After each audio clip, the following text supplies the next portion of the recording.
and audio, video, and so on. And there's one that is labeled probably sharing slides or something. Yeah, ask to share slides. It says share preloaded slides. Share right. So I need to just right share preloaded slides, and then you get a list, and then you select your presentation, and then you have the control and can move forward and so on. But wait till we're done our chair's introduction, and it's 7:30, so we can get started anytime. Okay. Right. But if there are any issues, let us know, and we can also just run them for you. Okay. Yeah. Welcome everybody to ICNRG at IETF113 in Vienna. Yeah, special greetings to our friends in the room. Thanks, Matthias, for being our on-site co-chair today. It doesn't look like we will have lots of questions from the room today, but let's see. So Matthias is going to manage that in case there's something to be done. Hello, Thomas. I see you in the back. Okay. Yeah, I'm the co-chair. My co-chair is Dave Ferran, and so I think you probably have seen this slide now on day 5 of the meeting, but yeah, so just make sure that you are using the Meet Echo Lite tool if you are in the room, and if you're not talking or presenting, turn off your mic and video as always. Of course, this session is recorded. Just quickly, we still apply the IETF IPR rules, so let us know. So in summary, let us know if there's anything IPR related that you see being discussed here. Right, so everything is recorded. The IETF is using the IETF privacy and code of conduct rules, and we also have anti-harassment procedures. So if in case of any issue, we have an ombuds team that you can contact. And quick reminder, so we are doing research here and not standards development. The best we can do is like publishing experimental specifications as RFCs. So the idea is in general to enable research and generate insights for the IETF or the general internet community. Okay, today we are supported again by Marie-José. Thank you very, very much. Really appreciate. So Marie-José is taking the notes in the Hedgedoc note-taking system. I pasted the link into the chat. If you want to follow along or assist in the note-taking, you are welcome to do so. And this is our agenda. So we have a really nice agenda today. So yeah, I'm not going to read this, just asking, is there anything else that you want to add or you want to say about the agenda?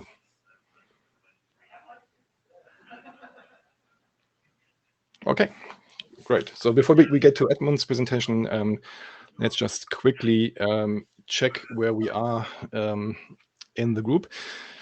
So we recently had a really nice flow of outputs from ICNRG, so RFCs being published, and we have a few more that we want to get out. So CCN info is, I think, still waiting, yeah, for IRSG reviews. We're going to talk about Flick later. ICN LTE basically went through the ISG conflict review, and the authors just published a new version. And as far as I understand, what Colin is asking for right now is a statement on the IPR situation. So would be great if the authors could really clarify that as soon as possible to get this published soon. And I see Colin joining the queue. Yeah, just quickly on that one. The issue there is that there was an IPR declaration on the individual draft before it was adopted as a research group draft, which hasn't been for the research group draft. So we're just waiting on clarification on whether that's still relevant or if the draft has changed such that it isn't. But other than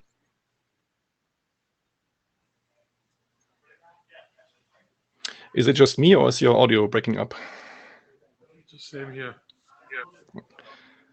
it's possibly Seems to be on your side, Colin. yeah. Is that better? Yeah, I think so. Yeah. My laptop runs out of CPU with all the video streams, and it makes the audio. All I was saying there was that the IPR issue is that there was an IPR declaration on the individual draft before it was adopted by the research group draft, which hasn't then been reflected onto the research group draft. So we're just looking for clarification on whether that still applies, and if so, it needs to be updated for the research group draft. Yeah. Okay. Thanks. Dirk Trossen is at the microphone. Yeah. Hi. As I mentioned to Colin, because he's been polling the authors, while I have no IPR declaration, obviously the draft was initiated when I was with my previous company.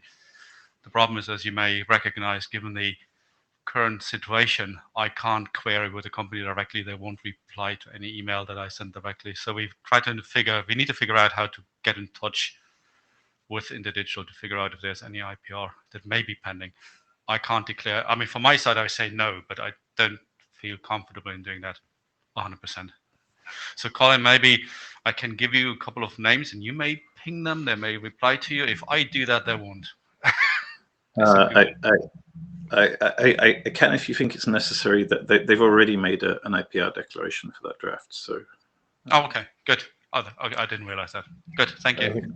It's really just clarifying. Okay, yeah, thanks for that. And then you may have noticed that there have been new versions of ICNPing and ICN Traceroute recently. So we want to publish these specifications soon as well. And so right now they're waiting for the shepherd. Oops, and that's me. So I'll take care of this very soon. And Dave, do you know the status of the NRS architecture considerations draft?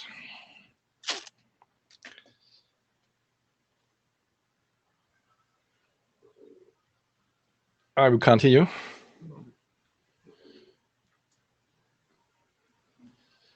You're At least I muted. can't hear you. Yeah, same here. You're muted.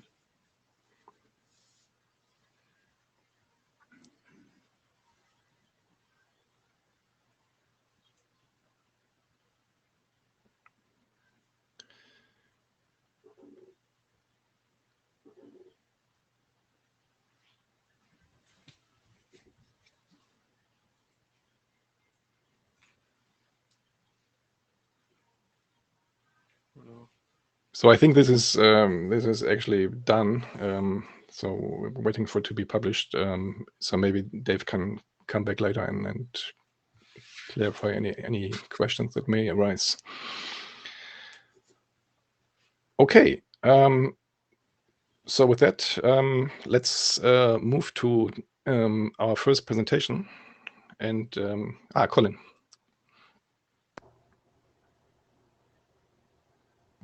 Is my audio working? Yep. So for the NRS Arch considerations, I think it's with the RFC editor, isn't it? Yeah, right. So that's what it said. I think it's done. So there's nothing we can do at the moment. All right. Okay. So Edmund, are you ready? Yes. So I've requested to share slides, right? So here we Yes, go. and So I do, okay. I think it's coming up. And then I should share, right? Okay. Yeah. Yeah. Looking good. Then I can just operate it from here, right? Yeah, you can use your cursor keys and so on. All right, great. Thank you, Dirk, and thank you, Dave, for inviting me to present today for the ICNRG meeting. So I'm Edmund Ye from Northeastern University, and this talk is about a project that we have been pursuing for the past more than a year. It's called NDN for Data Intensive Science Experiments, Nds for short.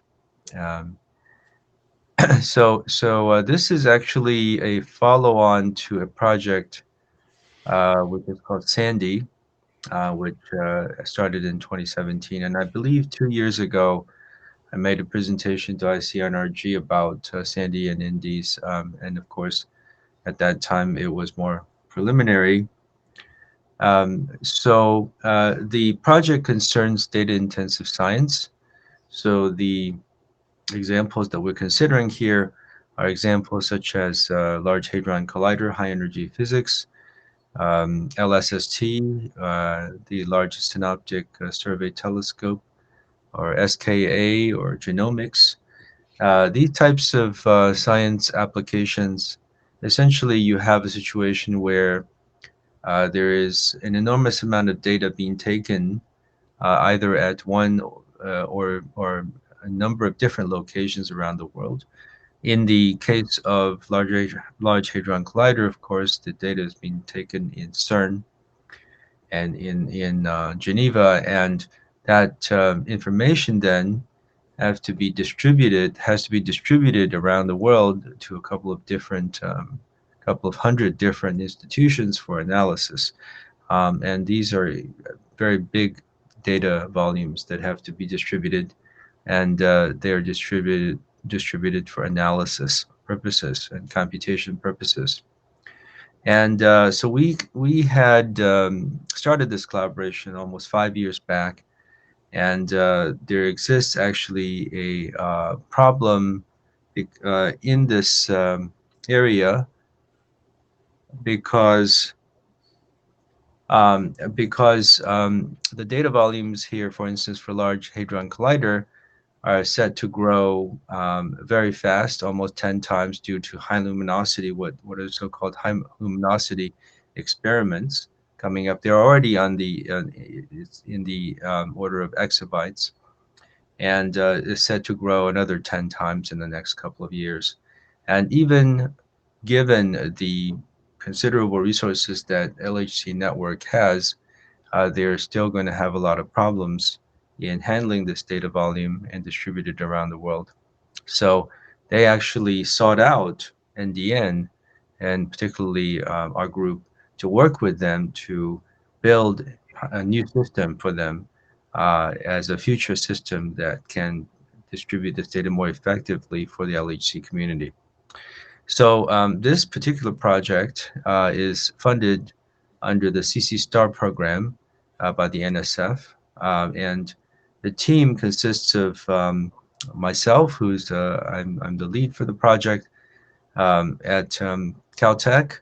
Our co-PI is Harvey Newman, who is someone who has been involved with the LHC High Energy Physics Network for many years. We also have from UCLA, Lisha Zhang and Jason Kong.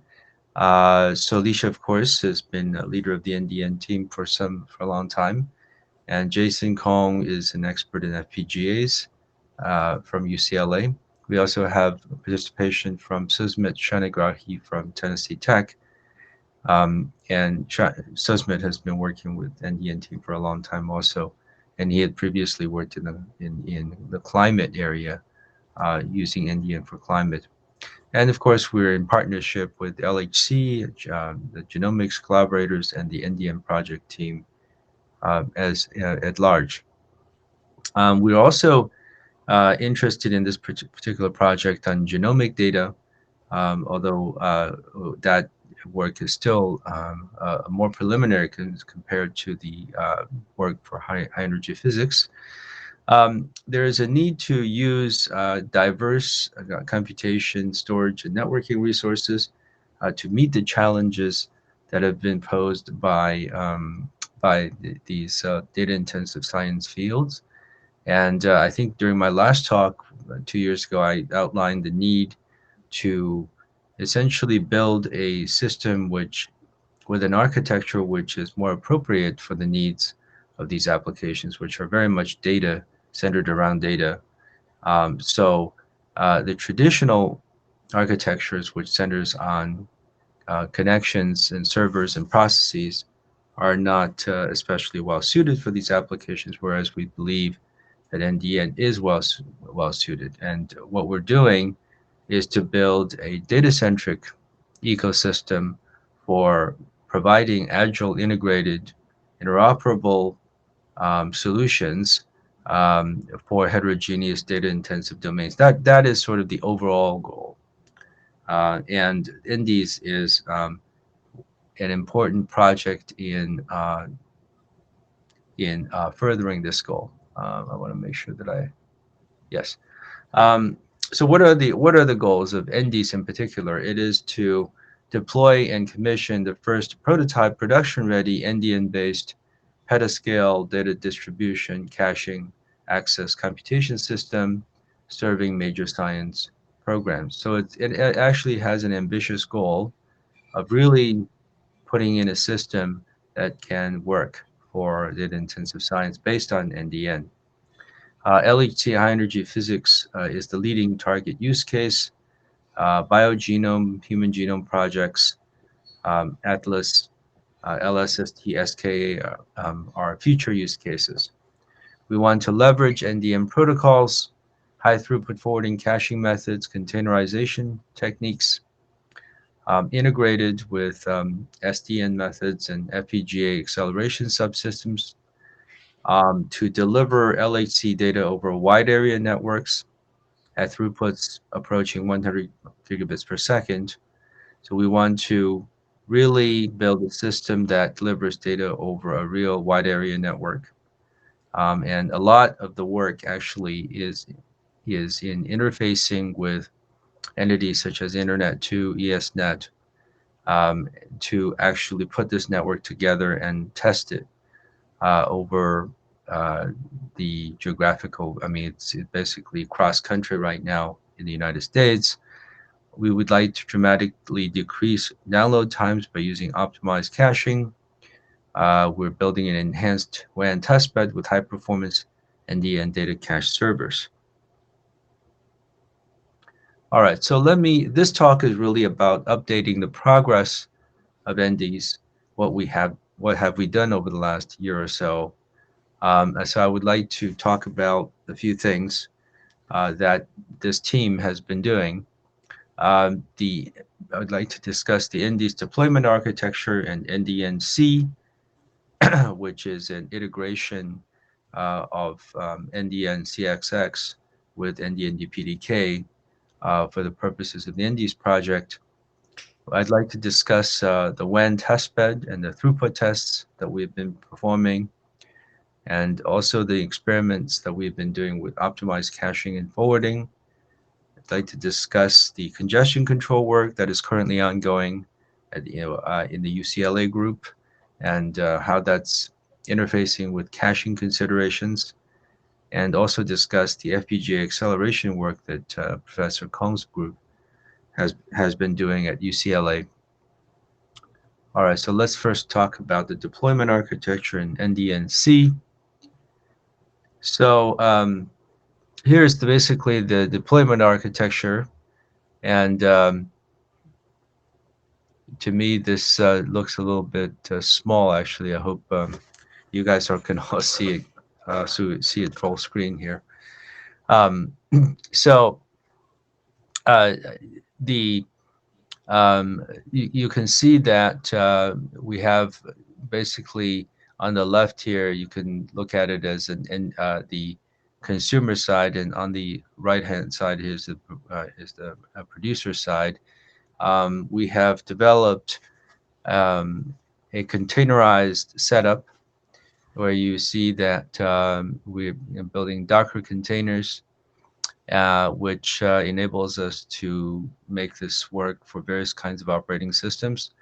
And these CMSSW jobs are jobs which are generated for within the LHC system. So these are jobs which require that would require certain calls to certain data sets.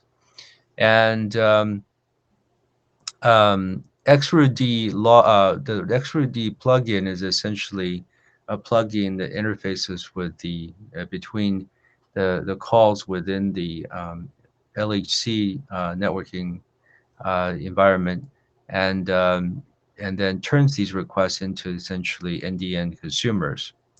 And from there, we have a set of functions which are implemented using extensions of Ndn CXX and interfacing with Ndn DPDK, the Ndn DPDK forwarder, through something called mmif. And we then go through a network, which is a high-speed network, having capacity up to 100 gigabits per second. In the right-hand side, you see essentially the producer side, and operating, finally interfacing with a number of different services being provided by the LHC system. So I hope we can see that, but let me describe this a little bit in detail. So the Caltech group has built something called Ndnc, which is a lightweight integration of Ndn CXX with Ndn DPDK to achieve high throughput performance in scientific applications. So you can see the code there in that link. It uses the mmif shared memory packet interface to provide provides performance packet, high performance packet transmit and receive functions between user application and the vector packet processing within Ndn DPDK. So I'm going to skip some of the details here.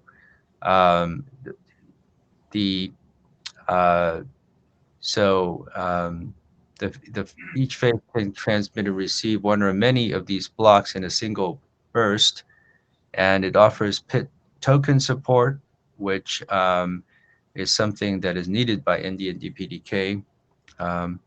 And it uses this Ndn CXX library to encode and decode layer 2, layer 3 packets. It also has support for congestion window and retransmission, either fixed or AIMD. This is something that we're still playing around with a little bit to see how these congestion windows should be set. But this is built in the Ndnc system. Future plans for Ndnc: we'd like to do extensive benchmarking to understand the current behavior and maximum throughput performance that can be achieved, identify possible bottlenecks, add multi-threaded support to mmif and pipelines. Currently, that's single-threaded, as we mentioned over here. And we would like to port the Ndn Xroot-D plugin developed in our previous project to Ndnc. And we want to extend the number of applications to cover some of these services that are provided by the LHC network and the file systems they have. Okay, so let me talk about the WEN testbed and the throughput test that we've been doing. So, okay, here's the testbed that we've put together, and in fact, putting together this testbed has actually been a major time sink for us. But it's worthwhile because this is the high performance testbed that we wanted to have. So it has a number of nodes here. Basically, it involves the participant institutions of So Northeastern, the node is actually sitting in MGH PCC, which is a shared computing facility between MIT, Harvard, Northeastern, and BU. There's a node at UCLA. There's a node at Tennessee Tech. There's multiple machines at Caltech, and we are also very happy to have the collaboration of Starlight in Chicago.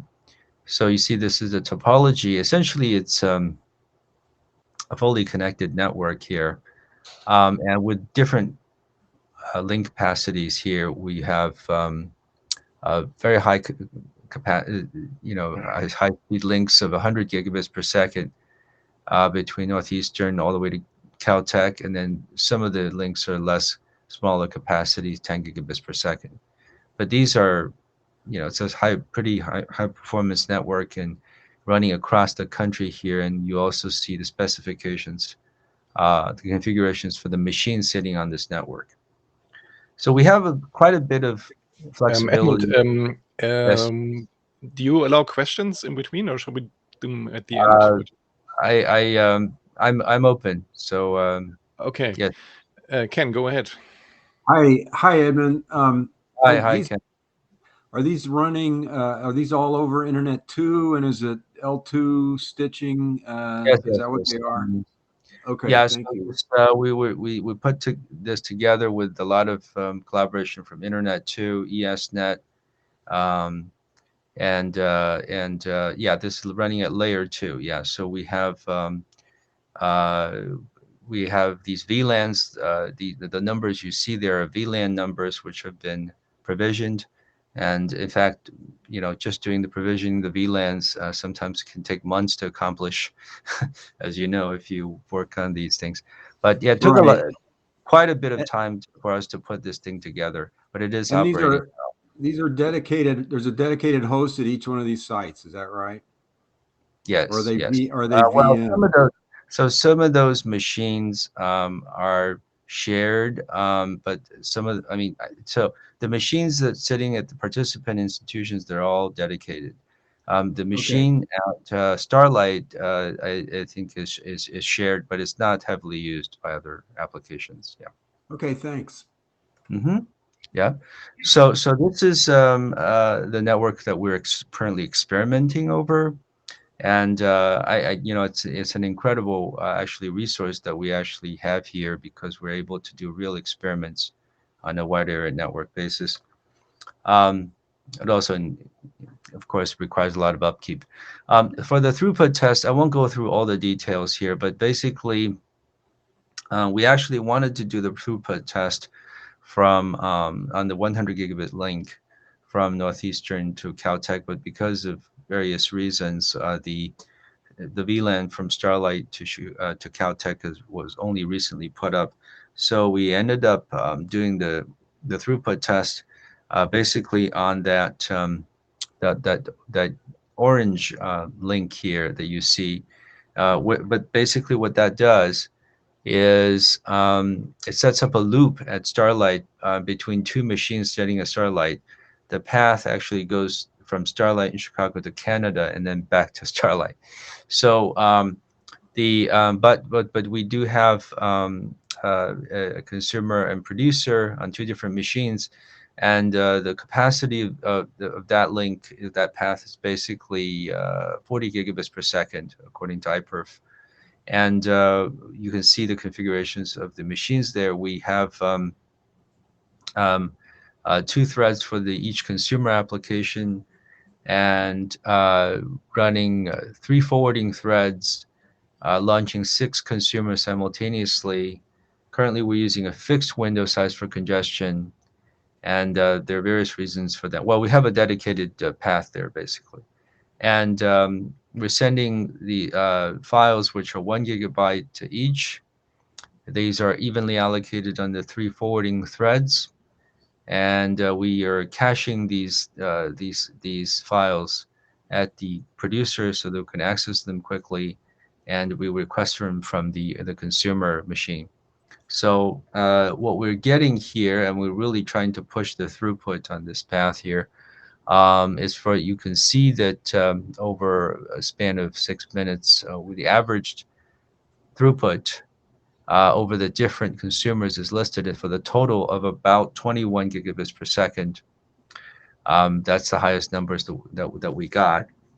We're still playing around with the different configurations in this setup, but this is currently the throughput numbers that we've been getting on. This is all over a wide area network. This is a real WAN network over continental distances. And so far, I think that's the highest number that we have gotten over the past few years.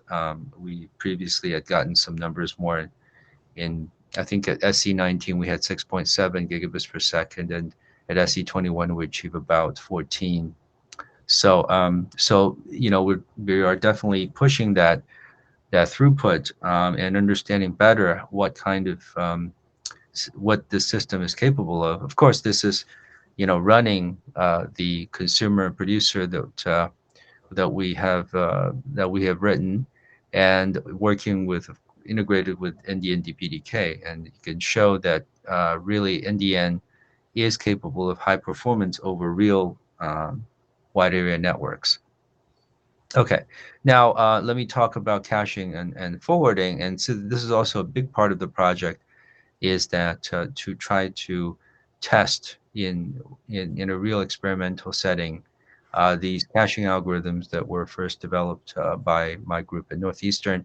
So we're using this test bed in two different, here I'm showing two different sets of results. One where we have two consumers at UCLA and Starlight, and going through a forwarder at Northeastern, and then ending with a producer at Caltech.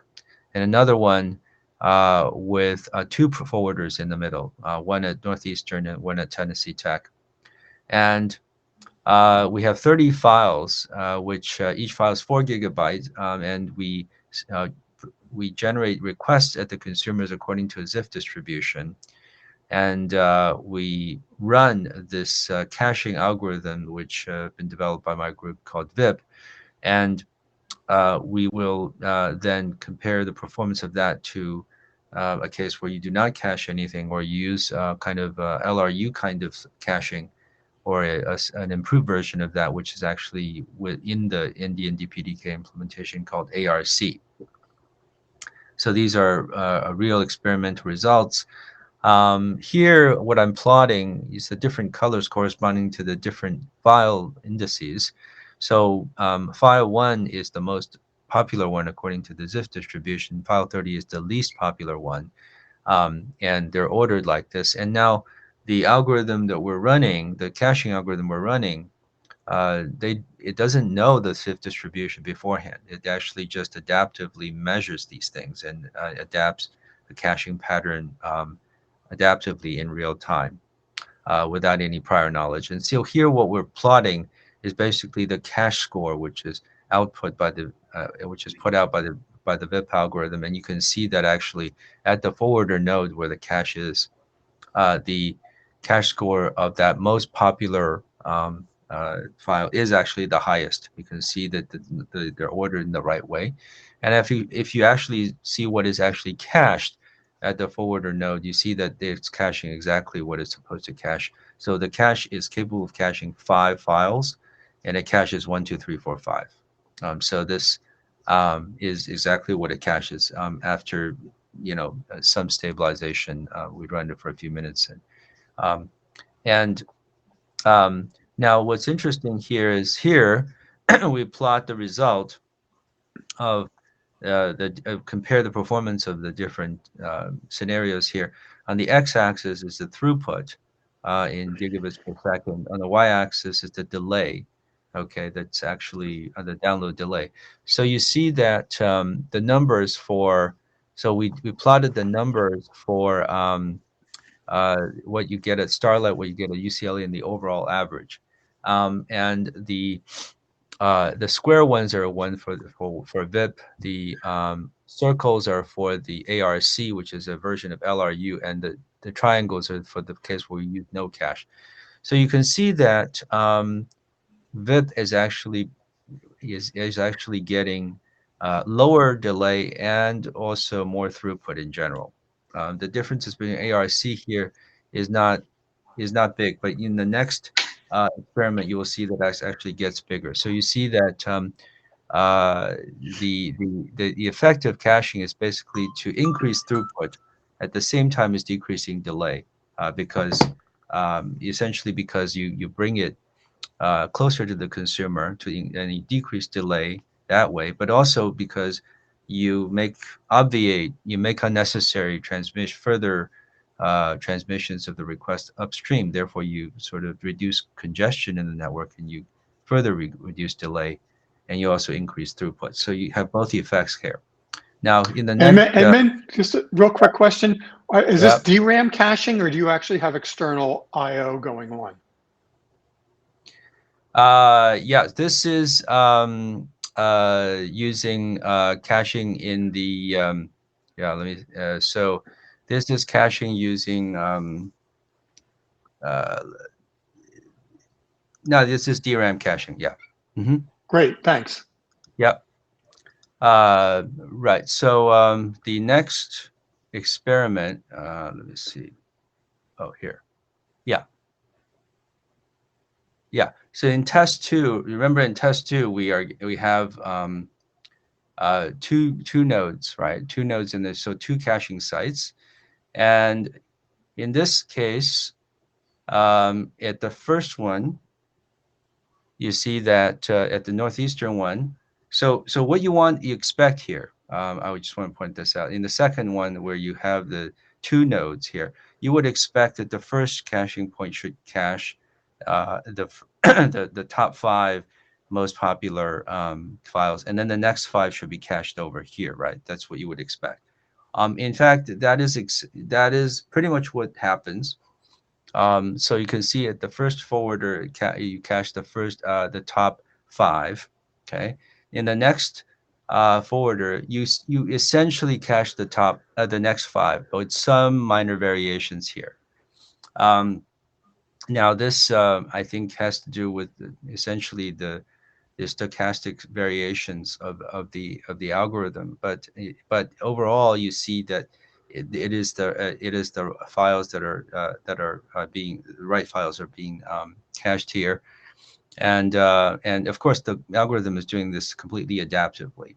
It doesn't know this beforehand. So the result here for test 2, you can see again VIP is doing essentially the best everywhere, as it did in the previous case. But in this case, the improvement is even more pronounced.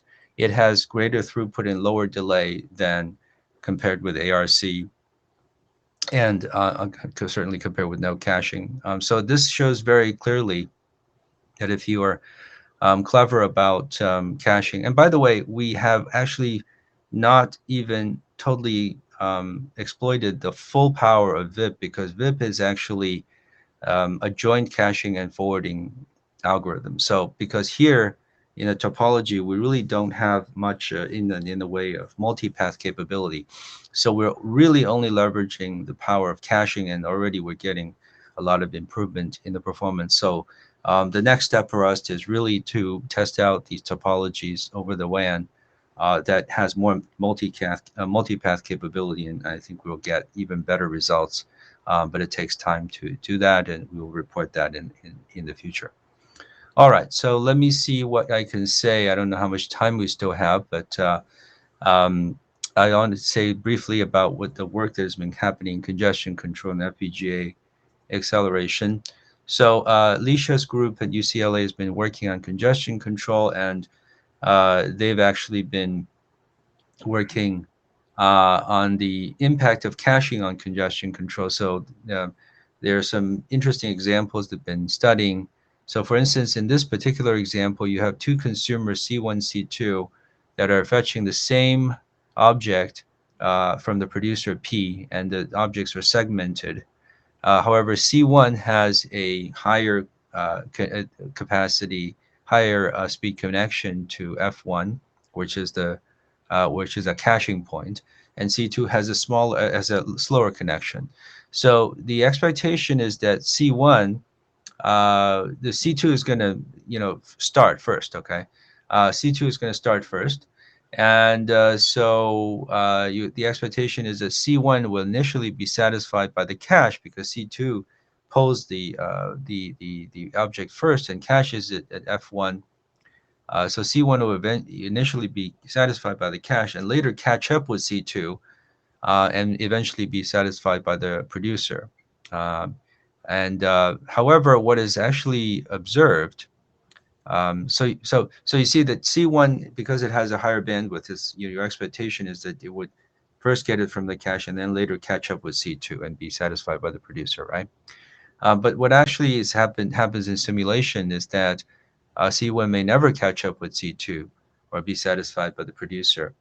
Instead, it will continue to be satisfied by the cache, and C2 will be soliciting data in steady state.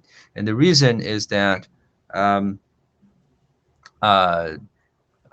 so here's a plot of what you expect to happen in terms of this is the x-axis is a time and y-axis is the delay that is observed by C1. So you would expect that it first gets it from the cache to F1 and then gradually would take over and then eventually would get it from the producer.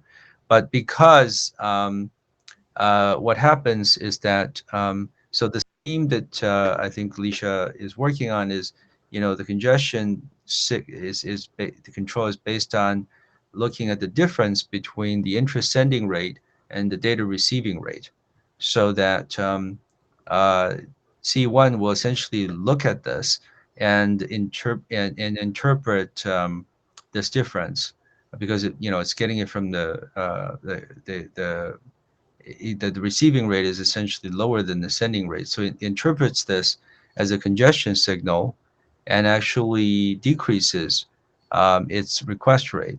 So what happens is it actually then never catches up with C2. The observation here is that this is some somewhat unexpected way in which the congestion control interacts with the caching, so that they're still exploring this, and they're interested in working on congestion control measurements, which must be resilient to these RTT variations. So what they have done so far is they have developed a multi-path interest forwarding, they've developed a hop-by-hop congestion control design that uses queuing delay as a control signal, and it's hop by hop. It's still, I don't think it's published, but this is well under development, and this is able to respond to different kinds of bandwidth limitations upstream, and it uses the queuing delay as a signal, which is propagated hop by hop to from downstream to control the sending rate, the request rate. Of course, then the question is, how does this interact with caching? And that's the question that they're exploring right now. And we'll report on more details on this later. All right, so let me say something about Fpga acceleration. So this is the group of Jason Kong working on the Fpga acceleration. FPGAs are used in a wide variety of applications in machine learning, in networking, in IP longest prefix matching, packet inspection for firewalls, and so forth. Why use FPGAs? They are capable of pipelining tasks. Each cycle can start up a new IP lookup, for instance. It can do parallel processing, multiple interfaces of its own, have its own processing block instead of sharing one. So there are many benefits. The goal is the goal is to use FPGA in the forwarder input stage. So we're talking about the Ndnc PDK forwarder, where the components of the interest name have to be hashed, and there has to be a table lookup to see which interest packet should be dispatched to which forwarding thread. And so there essentially you have to do the prefix hashing, and you have to do the table lookup, and those are both computationally expensive. And this is what the FPGA will be designed to do. And we're still in the preliminary stages of this, but there has been some progress. So again, looking at the hashing of prefixes and name components, table lookup for thread dispatching. Preliminary results show a 4x improvement, 4-time improvement over doing this all in the CPU. 4x improvement in terms of the throughput. But the integration with Ndnc PDK is still ongoing. So there's actually multiple stages to this. First, we will apply the Fpga acceleration to the NDT, which is the dispatch table for the input in the Ndnc PDK forwarder. Then we will apply it in a similar way to the combined PIT CS table, and finally to the Fib. So we are still in the first stage, but there's some promising results of having some throughput improvement. Okay, so I think I've run over time. So to give you some summary, I mean, of course, it's really a progress report, what I have said here, just to give you some results, and we're still working hard on that. But I think we've achieved quite a bit. I mean, just having the WAN testbed put together was actually a major achievement as far as we're concerned. We have a high-performance Nds deployment architecture with containerization and integration with Ndnc PDK using Ndnc. We've established a high-performance Nds WAN testbed. We have managed to obtain a throughput of roughly 21 gigabits per second over this testbed. And we've shown that optimized caching forwarding yields significant improvements in both delay and throughput over this testbed. These are real experiments. We have been developing hop-by-hop congestion control based on queuing delay, looking at interactions with caching, Fpga acceleration of hashing of name prefixes, and table lookup for thread dispatching shows a 4x improvement over CPU. We're doing this in CPU. And we're working toward the prototype production-ready Ndnc system. And we are seeking over the long-term collaboration with other domain sciences, networking, computer systems, communities. All right, thank you very much. Great. Thanks a lot, Edmund, for this really interesting presentation. Let's see whether there are some questions. Mm-hmm.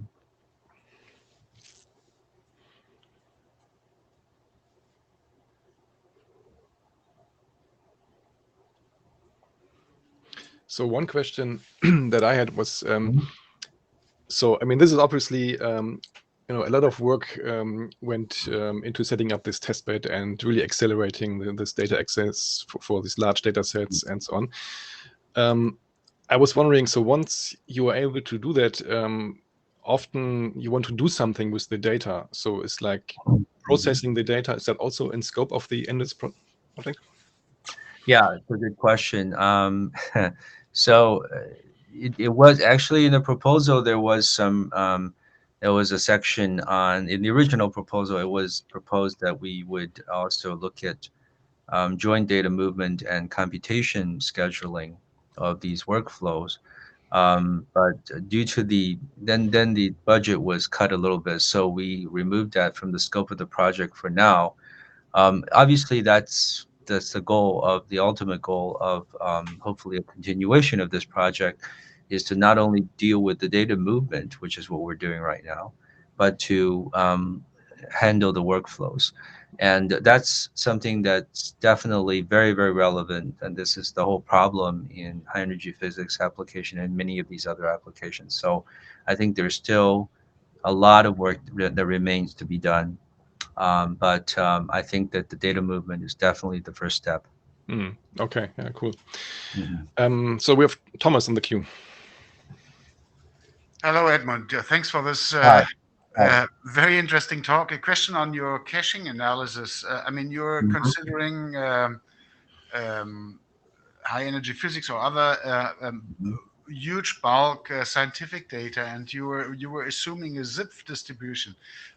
I was a bit surprised about this. I mean, I would expect zip with Netflix, but is there a use pattern that actually distinguishes between certain portions of the data in high energy physics? So we actually took statistics using actual request data from the LHC community. And in fact, there is a similar fall off, that you would expect in, I mean, usually you have data sets which are so-called hot data sets, which everybody wants to work on, so there is actually a fall off in the popularity, and we fit actually the distribution with the ZIF one. It's a good approximation. So this is actually based on data that we collected. Is that your question, or is it? Yes, it does. Thanks. Yeah. So it's a similar phenomena actually is true in physics, because what happens is that there's typically some big questions that everybody is trying to explore, right? And that requires certain data sets, which are maybe the most recent one, or some data set which is really relevant to the task at hand. And then there's of course a tail and full stuff. Yeah. Okay, next question from Ken. Thanks, Edmund. You may, as you know, we're trying to do some similar. We're trying to build on some of your Sandy stuff, actually, and you've probably seen from my master's student. But my question is, when you in the 3-hop thing where you showed the architecture of the consumer and the producer, what did you develop a bespoke transport protocol for that, or are you using some kind of generic chunking protocol to break up these very large data sets into segments? And is it designed for this application, or is it just a generic chunking protocol? So the question is, how do we chunk?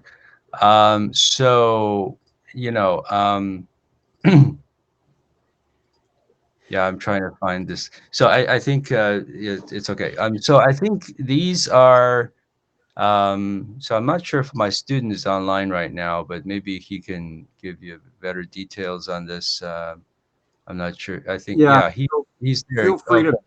You can answer offline if that's easier. It's just it's a pretty specific So I think that chunking is essentially is something that is essentially inherent in the application. So I don't know if Yuanhao, are you able to speak quickly or no? I guess he has to ask to speak or something, right? He can just unmute himself. Okay, Yuanhao? Yes. Yeah. Something about chunking. The chunking is implemented directly embedded into the file server and the consumer application. How to chunk the content, and so the file server it basically will do all the things for us to chunk content. But that's something that was developed by Ndnc, right? Ndnc and the Ndnc group, the NIST group, they developed the file server. Yeah. Okay, that's what I wanted to know, is whether it's part of DBDK or Ndnc or something like that, or is it actually built into the application? But just I'll just send you an email and ask you that question. Yeah, let's talk about it more. Yeah. So thanks, Yuanhao. Thanks, Ken. Okay. One more question, and that's the final one by Dave. Well, I'm going to abuse my queue location and ask 2 questions. Hopefully, they're both really easy ones. Number one, at your 21 gigabits per second, are you doing signature validation? I do not believe so. Yuanhao?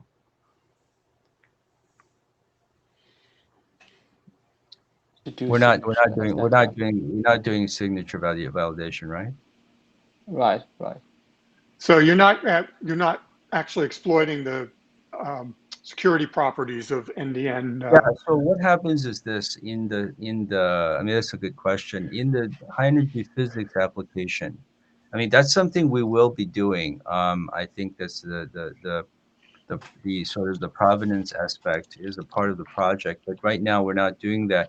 And in fact, the physics application, what happens is that you have a sort of a pretty strict security parameter for people who can access the system. You have to be approved and so on and so forth. So they don't actually usually worry about security too much within the physics application.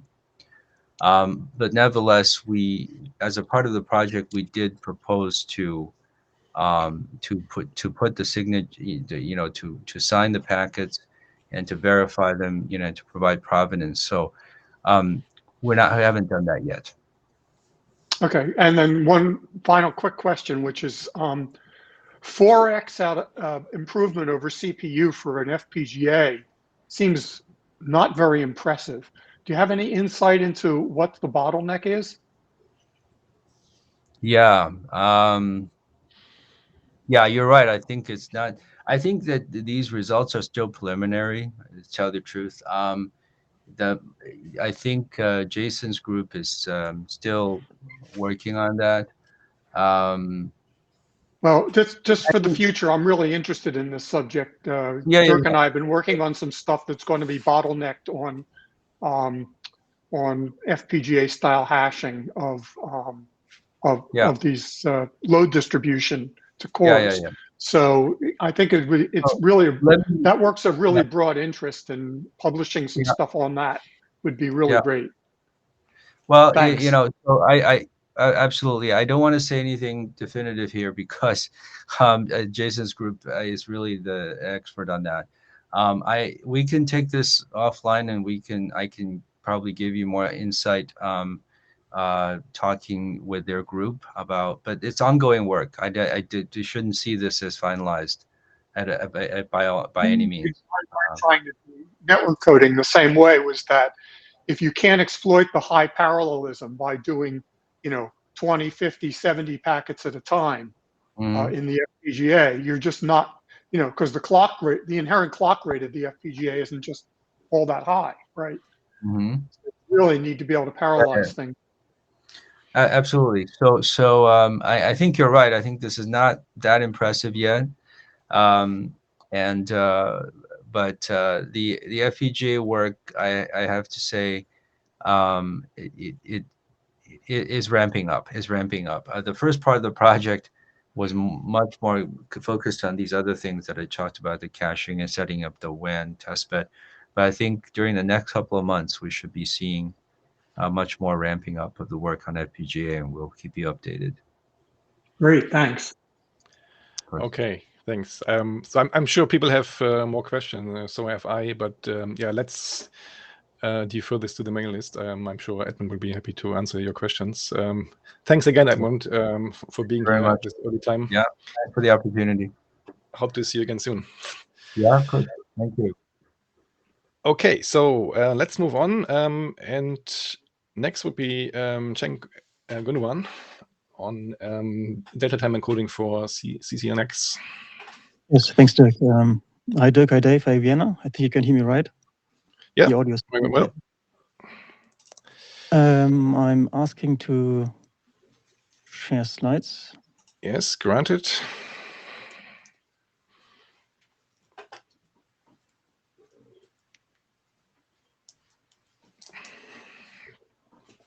So I can see my slides now. Looking good. All right. Yeah, thanks again for this 5-minute slot that you provided us. So this draft is about a compact time representation for Ccnx. It was actually first presented in 2019, I think in Singapore by Thomas Schmidt, and then in 2020 virtually by me. So far, it hasn't received that much attention on the mailing list, and that's why I wanted to also give like a brief recap on the core ideas of this draft. So in resource-constrained environments, we have usually like a low bandwidth and a high latency. Access to wireless links is typically slower than the packet processing within the stack itself. And the packet transmission is usually the dominating factor for like, the energy consumption of these little tiny devices. And header compression is actually a solution to reduce the energy expenditure, but it also improves transmission reliability, which we also measured and showed during our work on ICN-OPAN, which is now RFC 9139. So Ccnx is making use of two different types of representing time. First, they have relative time, which is used in the interest for the interest lifetime. And there's also absolute time, which is used for the signature time, expiry time, and the recommended cache time in both message types.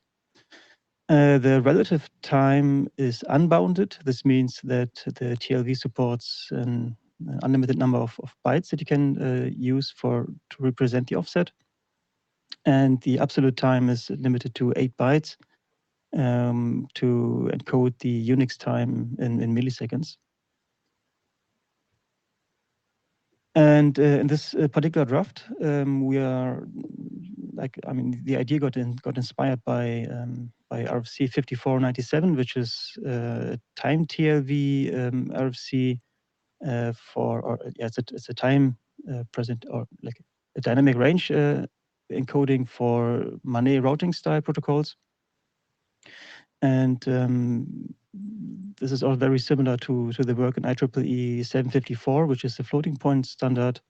And the idea is that we encode the exponent and the mantissa of a number into a single byte.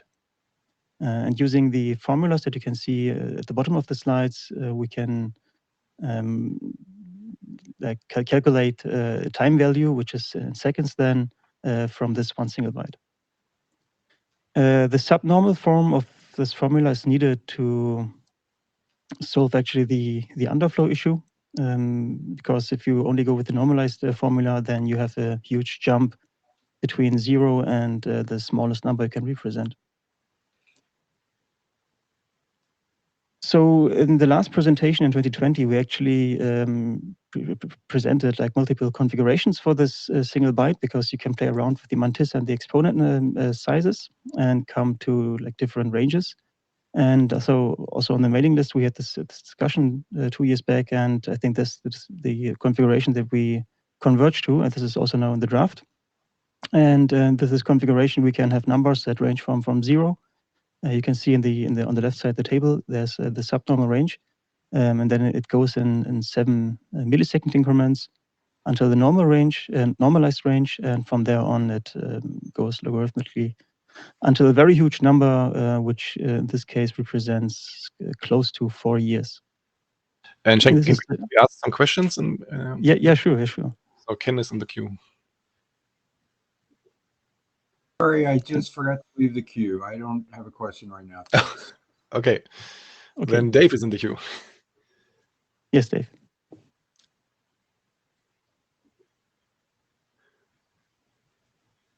I forgot to remove myself. Oh, okay. I'm sorry. And then okay. Sorry, Jack.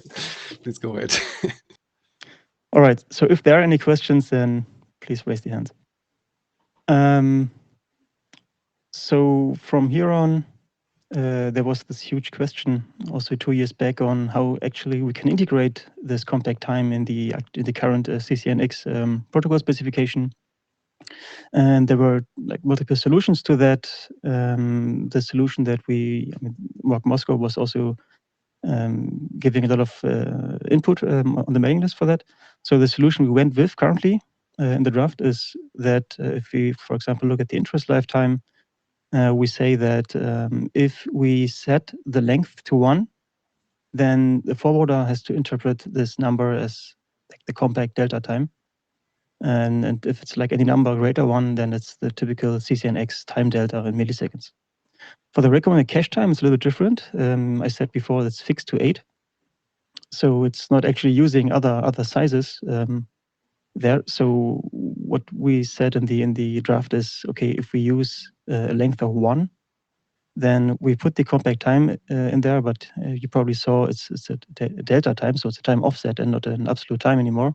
But we think that the recommended cache time is not so critical if you lose a little bit of precision there.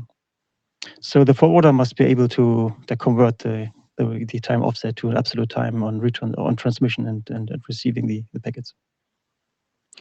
So there's obviously, well, the advantage of this integration level is that we don't need to allocate a new TLV number at the IANA.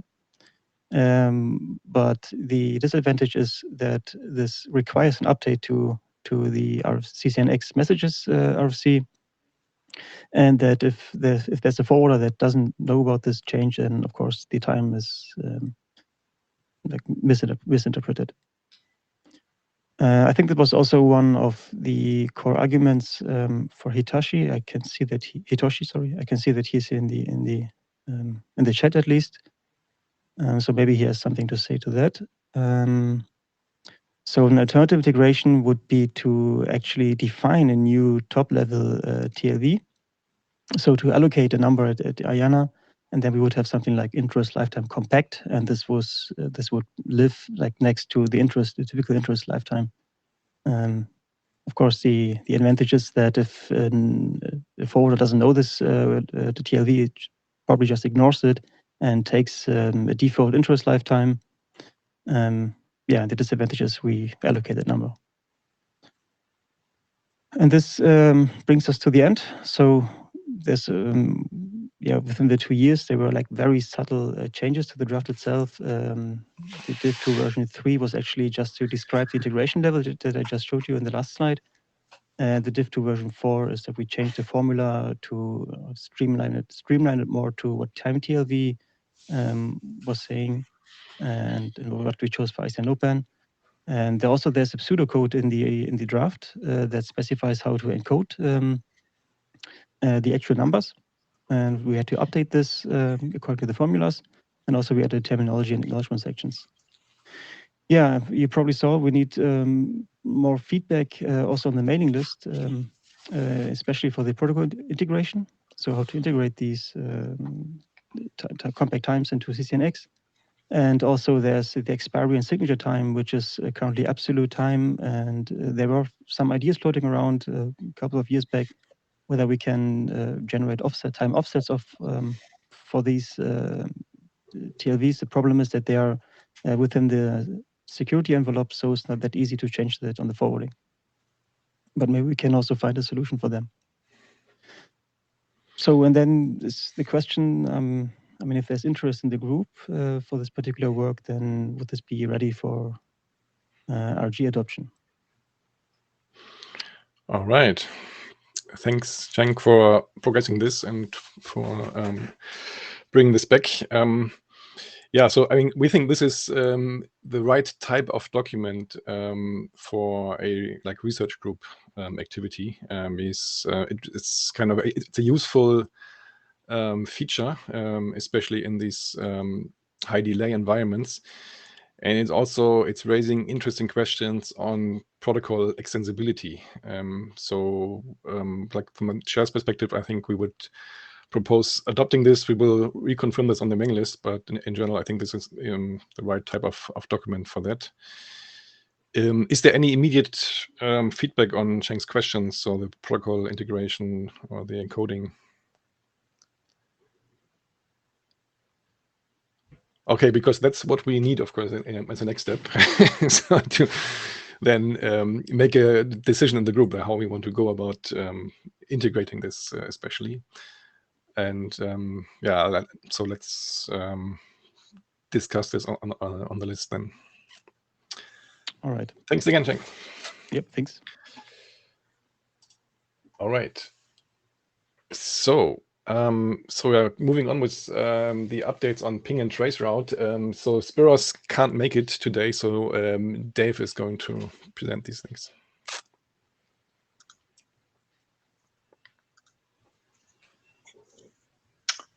So hi, Spiros couldn't make it. He did the slides, so I'm just going to quickly go through things. on ping and traceroute. So just to remind people, these are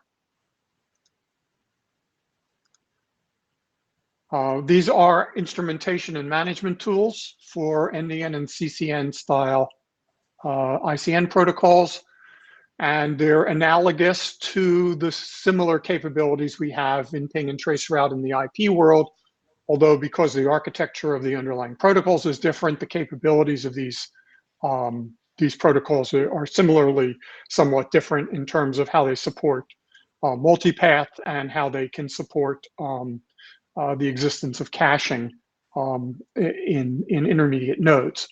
So ping gives you the reachability of names both from producers and on-path caches. And we have, again, packet formats for both of our popular NDN underlying protocols. Ditto for traceroute.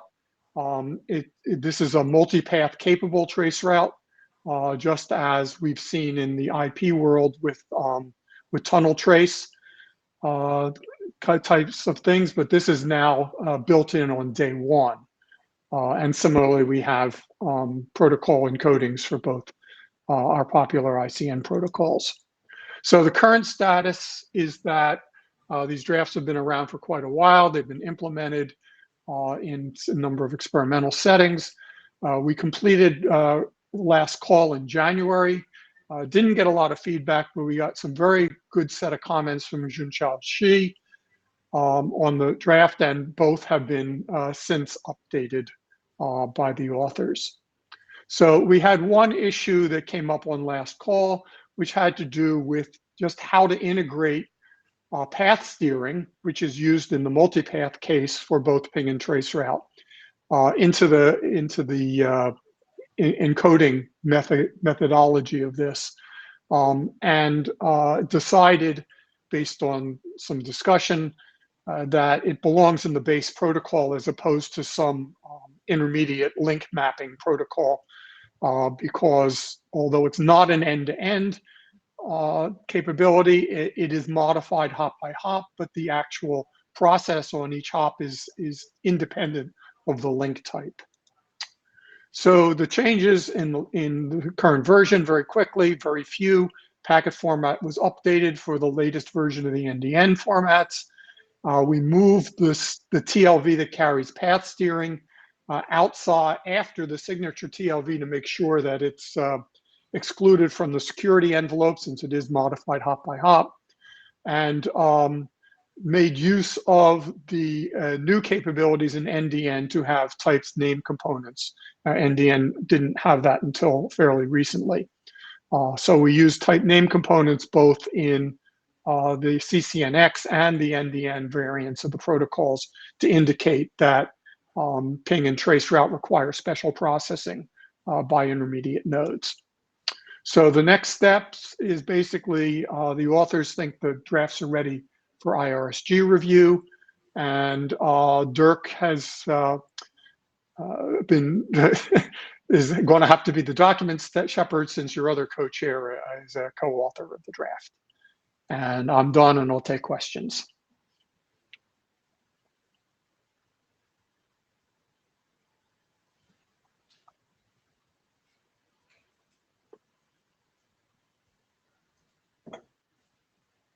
Okay, I think we're done. Yes?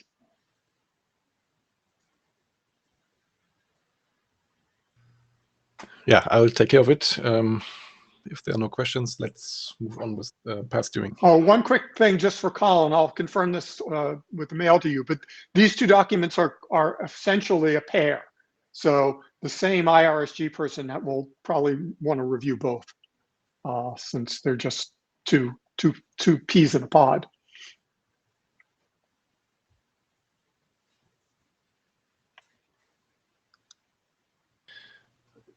Colin said, makes sense.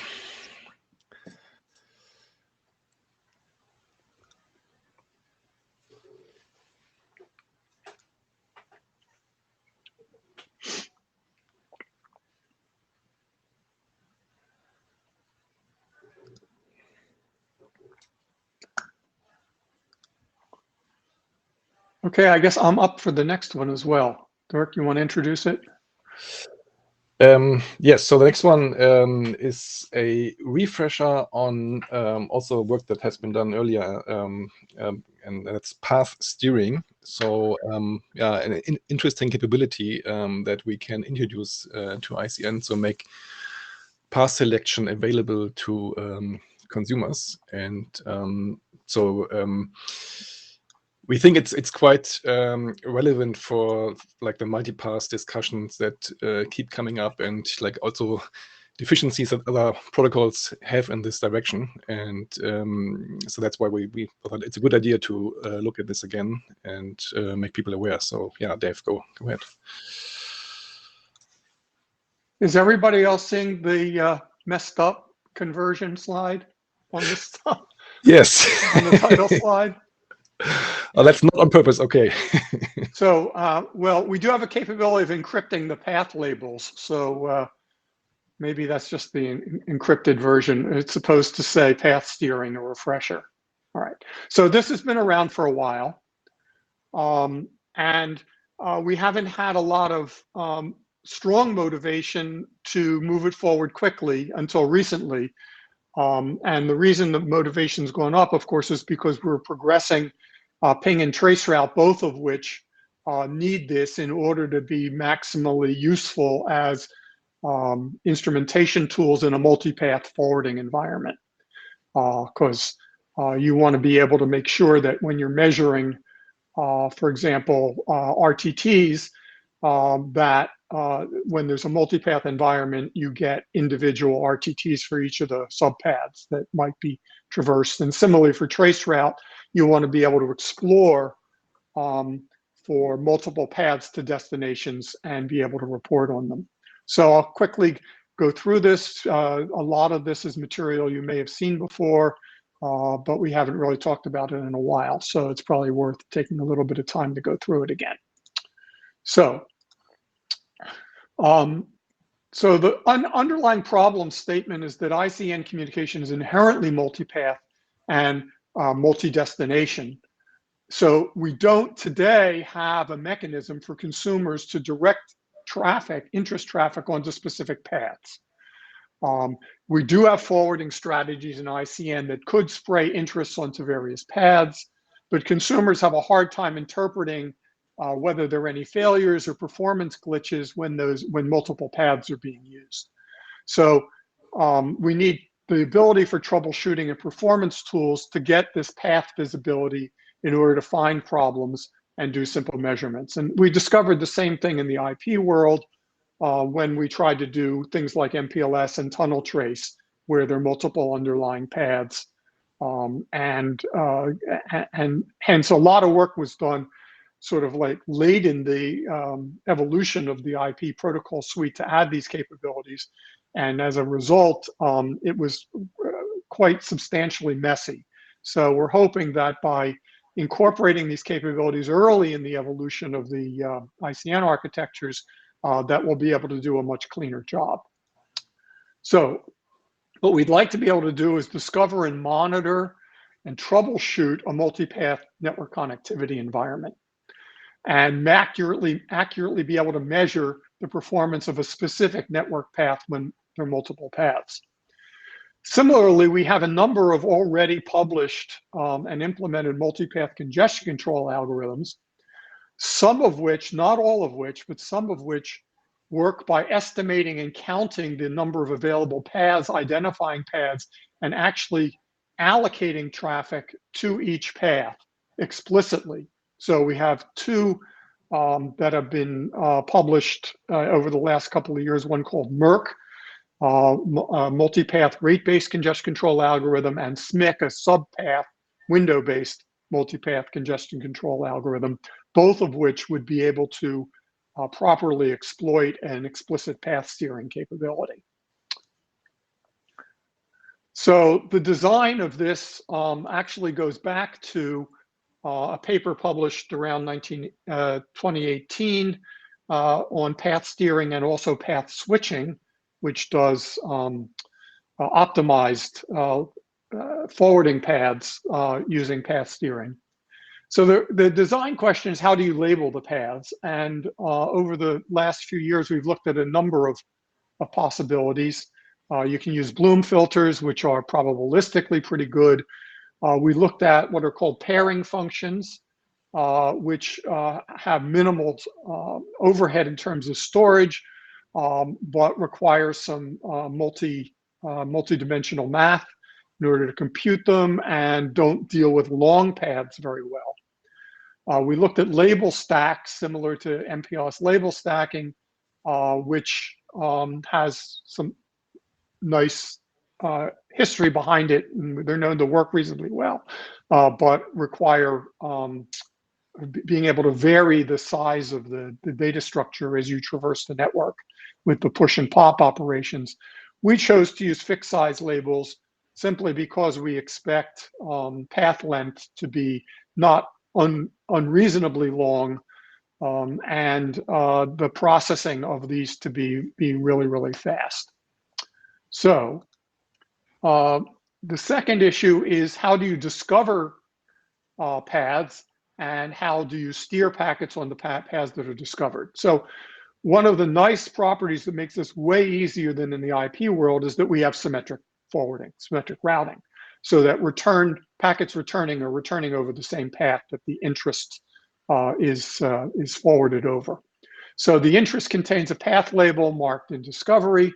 It's forwarded via the least name prefix match in the fib, and the content in a data message carries the path label that's been computed on the way up back towards the source of the packet.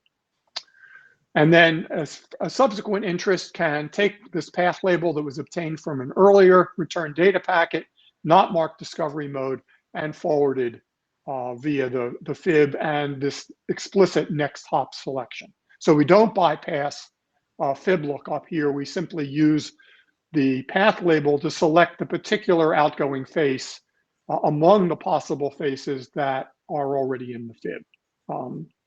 I say that because the original paper also had this optimization of being able to elide the path, the actual fib lookup. So we can reliably measure path RTTs. We can iteratively discover multiple network paths. Congestion control can discover and distribute load across paths. And although this hasn't been proven in anything implemented yet, if you believe you might be getting a content poisoning attack across one of these paths, and you have multiple paths that could bypass a poison cache, consumers potentially can mitigate the effect of a content poisoning attack. And we can also potentially build traffic engineering solutions if path labels can be distributed via SDN style route distribution. So some of the interesting issues are how you deal with route updates. So you have to be able to invalidate paths that have been discovered. So we have an interest return in Ccnx style NAC for carrying an invalid path label, which can invalidate it. You could silently forward the interest through any available next hop if you don't get a match.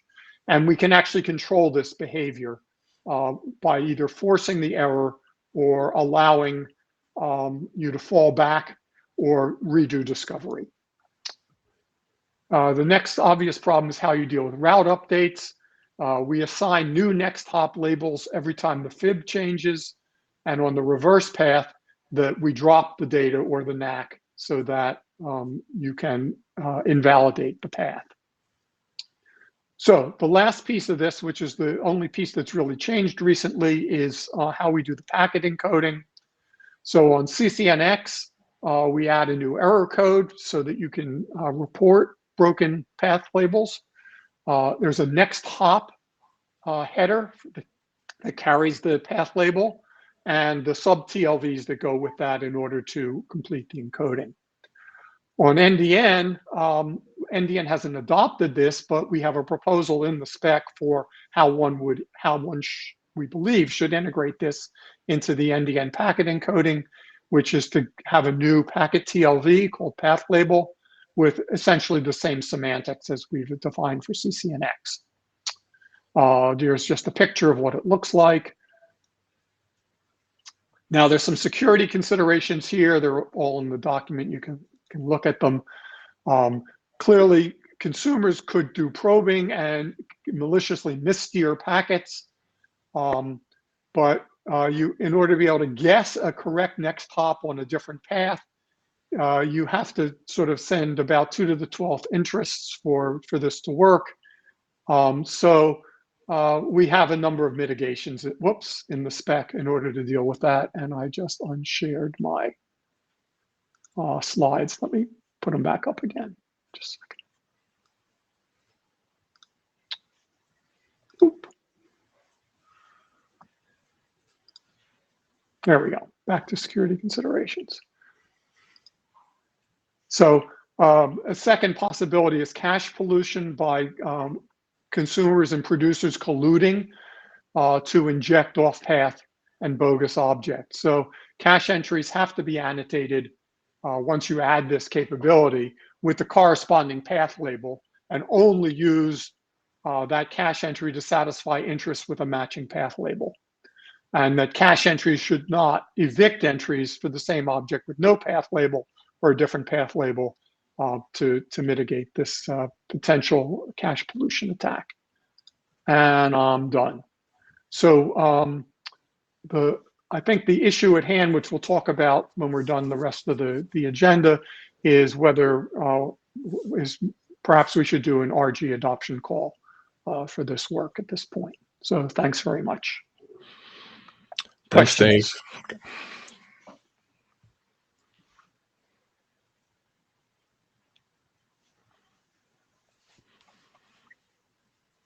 Ken.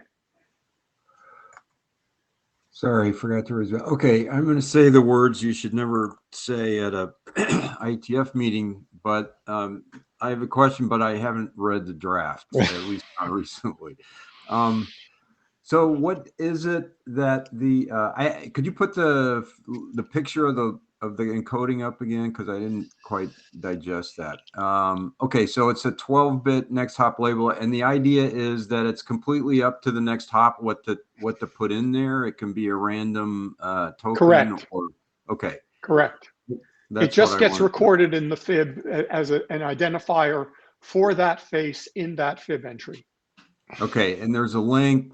And I mean, it could be at the AS level, or it could be at the node level, or whatever, right? Or are you even? The intent is that since you want to be able to use this for diagnostic purposes as much as possible, the intent is that it would be every hop would be identified. Okay, thank you.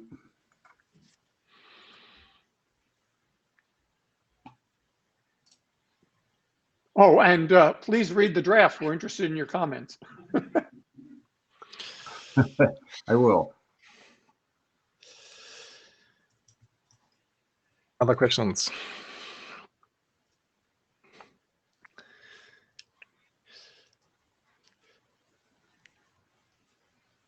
Yeah, so I mean, we think this is quite a powerful tool that gives consumers many ways to influence the way they want to work with the network, and it's designed in a way that is using soft state and so on. So it's something that other protocols cannot really do, and so that's why I think it's a really nice also illustration of how ICN could work or could be leveraged. Yeah, I mean, this is way less messy than doing similar things in the IP world because of the symmetric routing properties of our ICN protocols. Right.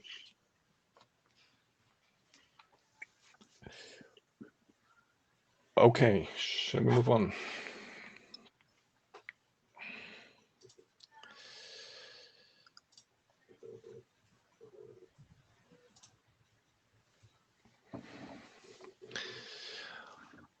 Okay, so I'm going to the next one.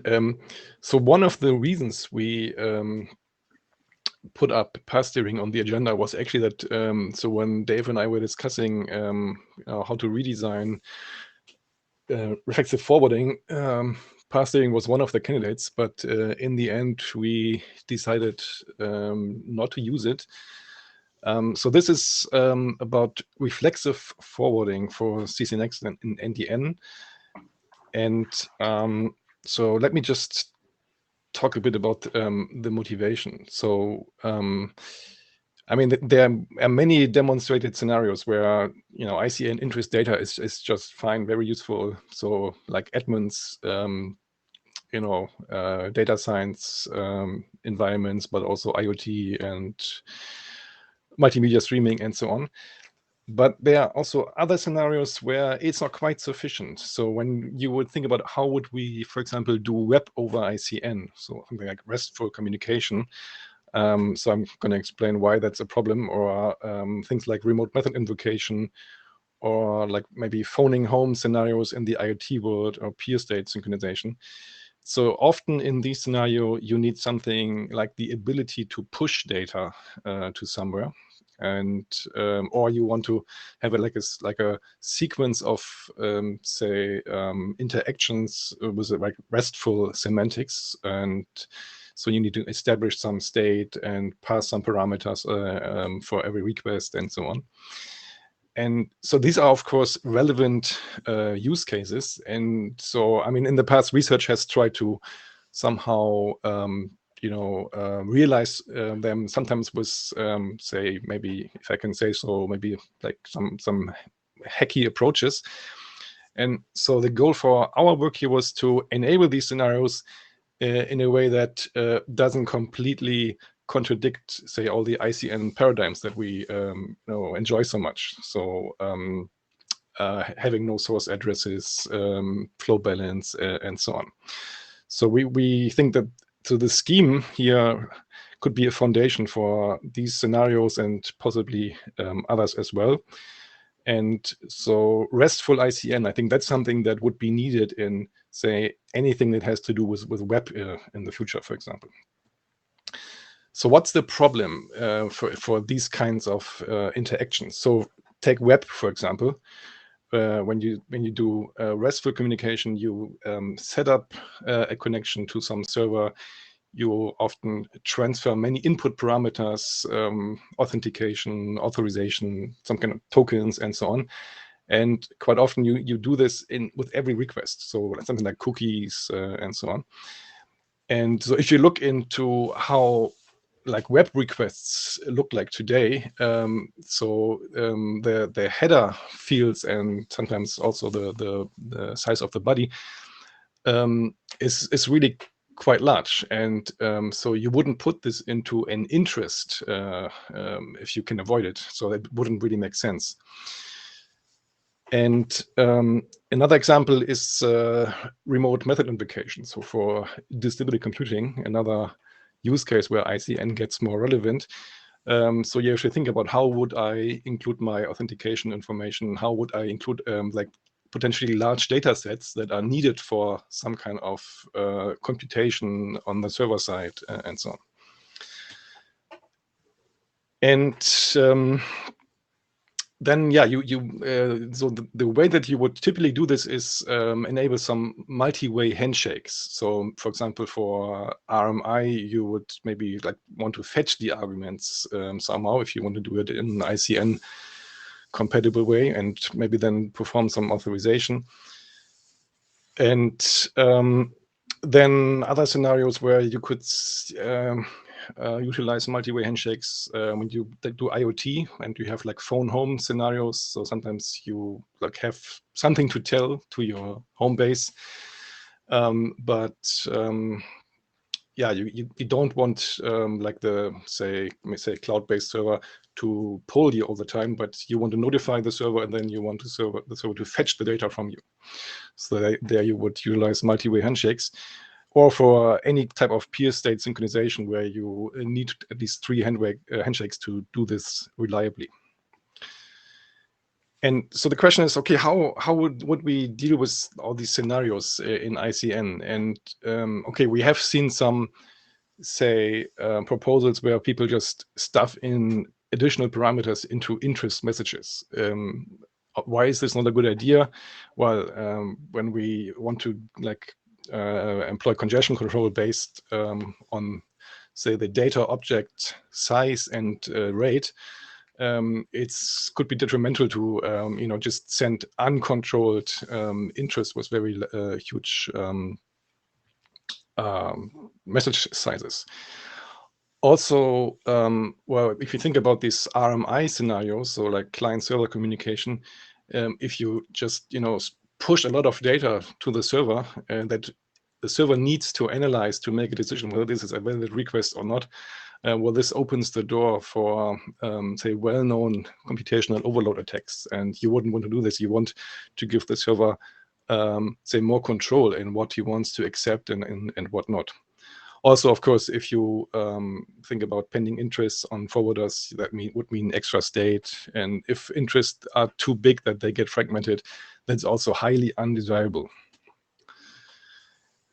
And okay, you could say if you want to do multi-handshakes, okay, let's just include some kind of ICN name into the interest that the producer can then use to query additional data.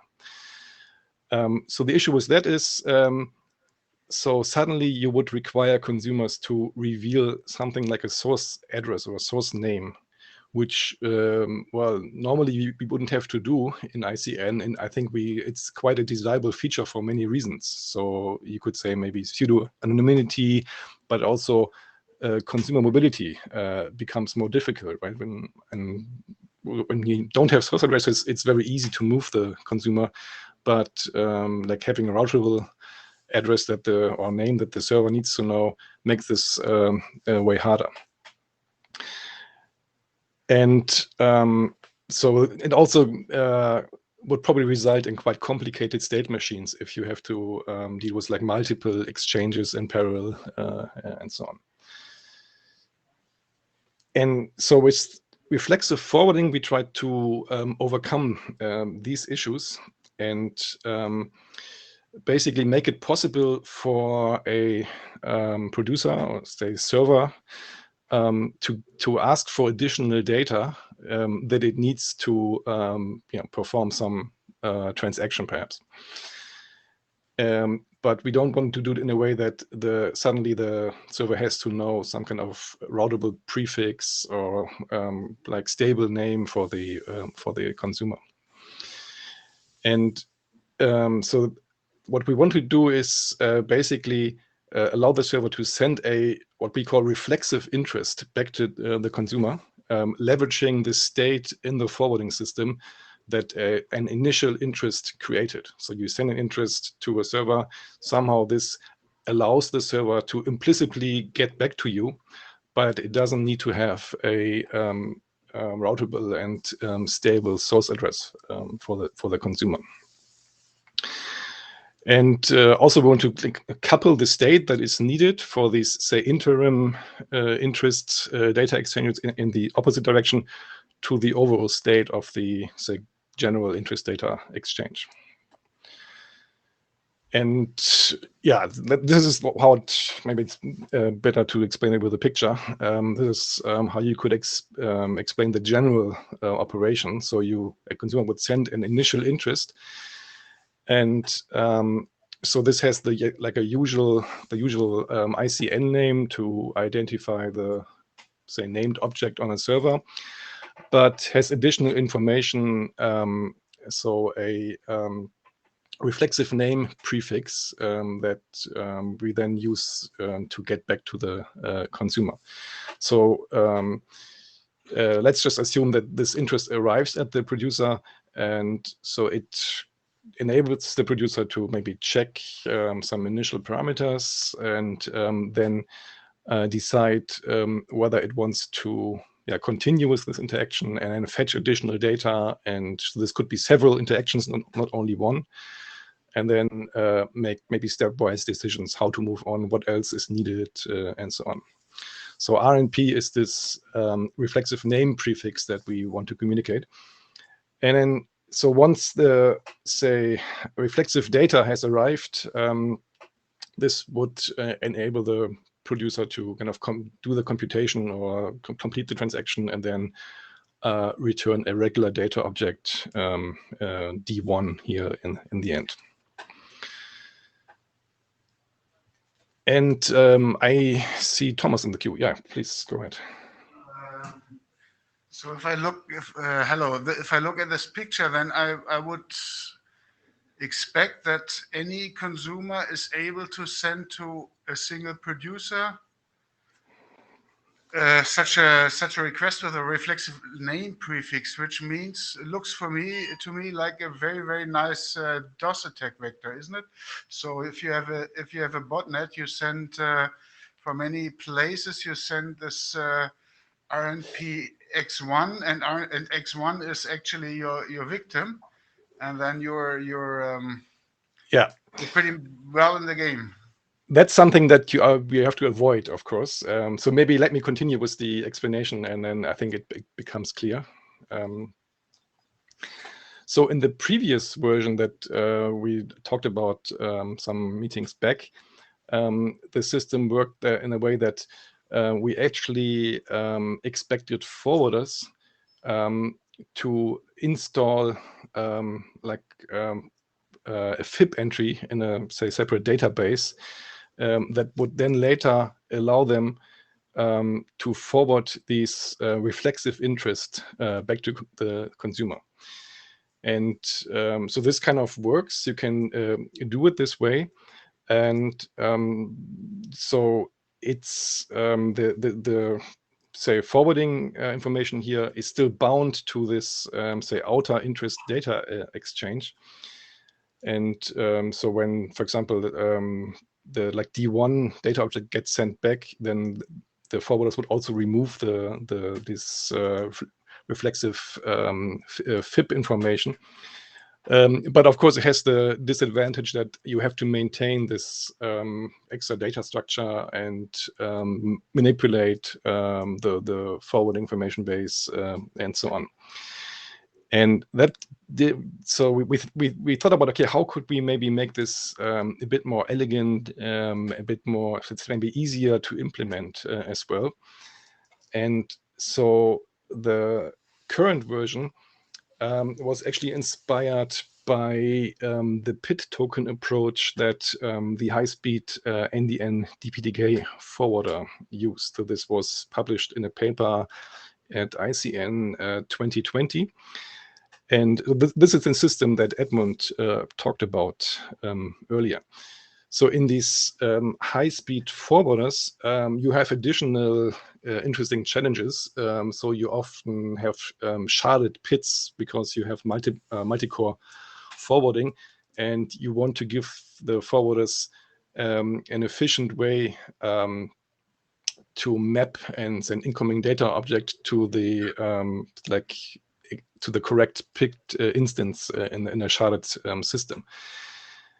And so we thought, okay, PIT tokens, so which has been used for that, is probably a useful feature anyway. So for high-speed forwarding, it's needed for these multi-core sharded PIT systems. And let's leverage that. And so what we have done here is, so we defined like two tokens. So one in the forward direction that we say use in the initial interest, we call forward direction PIT token, FPT. And then another one for the reverse direction that is then kind of leveraging this PIT state that gets established in the forwarding direction first. So maybe let's look at the picture as well. So here we have the consumer sending the I1 interest, so with a regular prefix and also with a reflexive name prefix. So that's a prefix that the consumer chooses. And so with like significant uniqueness, and so when a forwarder gets a interest with a reflexive name prefix, it's supposed to create this forward PIT token and install PIT state for that. So we have our regular PIT entry, maybe with an additional attribute, additional field. I mean, there are different ways to really implement this. And so this contains the information about the reflexive name prefix. And then when we get the I2 interest later, we can then use the same token ID to locate the PIT entry and then make a decision where to forward the interest to.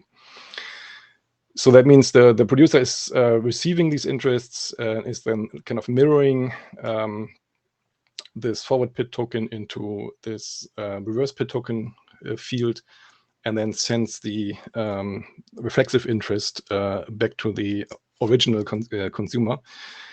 And then the forwarders would be able to just use this PIT lookup and make the decision where to forward the interest to. Thomas.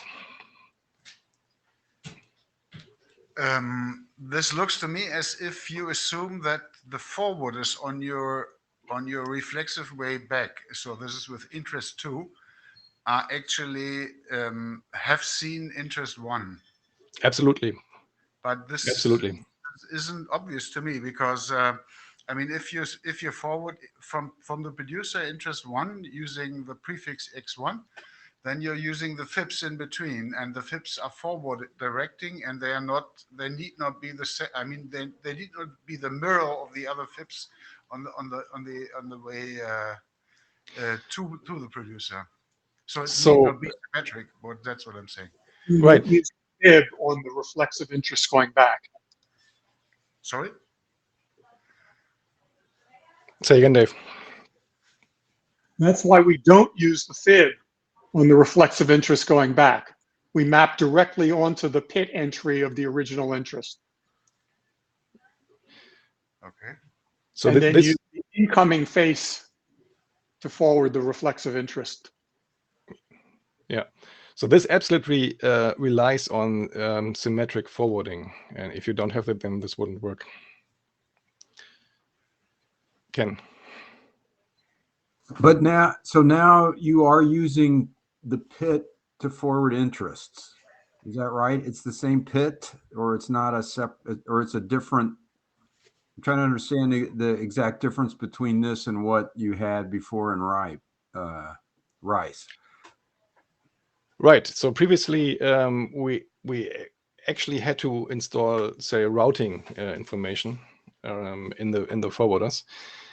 And here, I mean, there are different ways to implement it, but here basically the forwarders would see that there is this RPT field, and then this would enable them to look up the token in their PIT.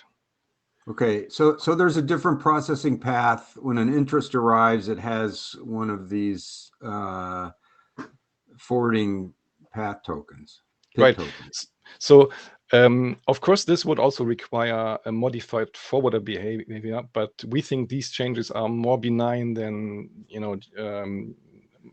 manipulating the routing state and maintaining separate tables for that.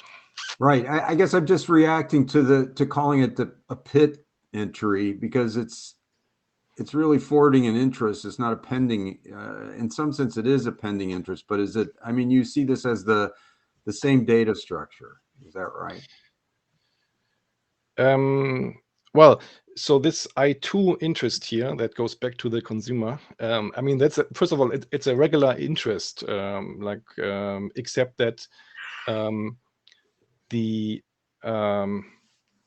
the name that we are asking for is this reflexive name prefix that we received in the initial I1 interest. And so it's like mechanically it's a regular interest. It just has an additional field, RPT field, and so this enables the forwarder to determine, okay, where do I have to send this to? But we don't need to disclose any say globally routable name or anything. So this is just the RNP is just a label essentially that the consumer generates.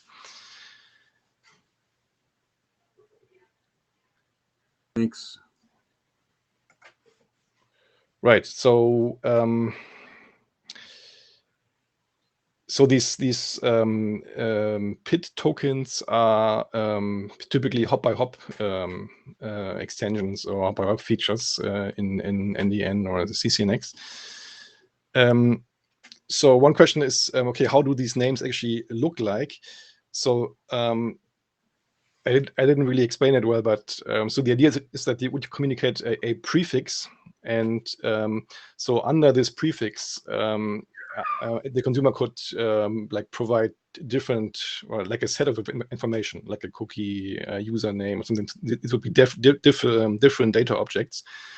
The draft also explains a bit more about this. Like you could use manifests if you have like larger data sets and so on.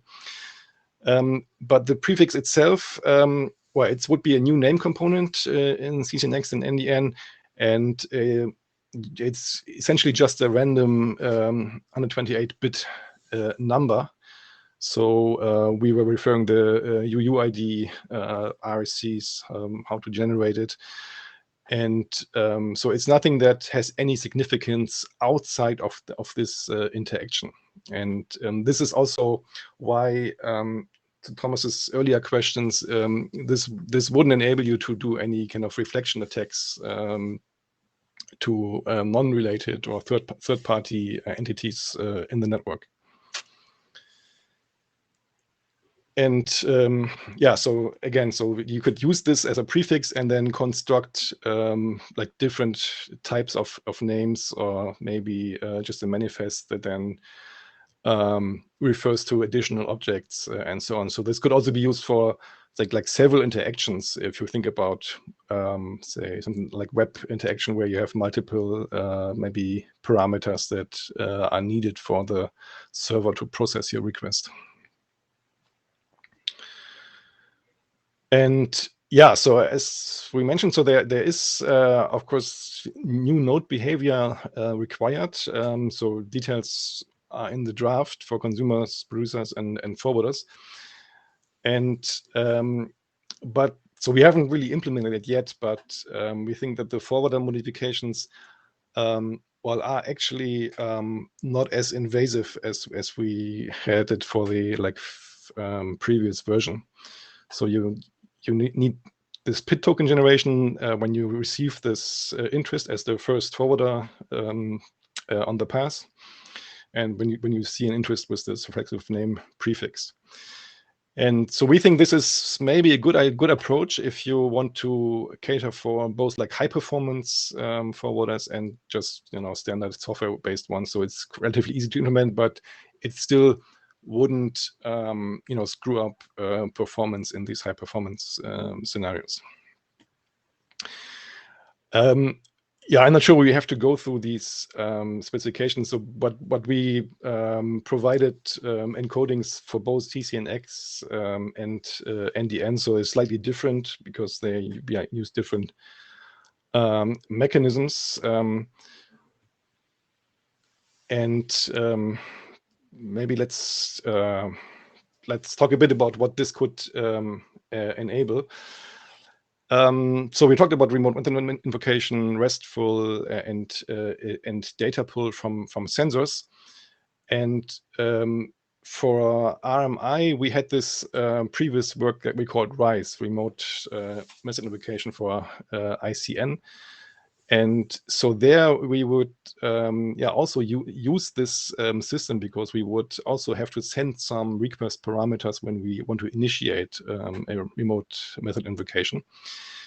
And just quickly, the way that it would be used there would be that you send your initial interest with the reflective name prefix, and then the server kind of fetches the input arguments, say one by one.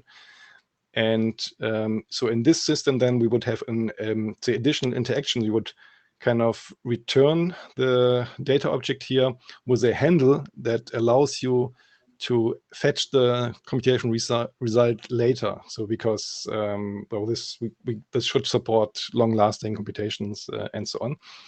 And this is a typical example how we think this would be used. So often you have additional things that you need to communicate. So this effective and forwarding scheme could just be one element in, say, a more evolved communication pattern. I have to wrap up quickly, and I talked about RESTful already.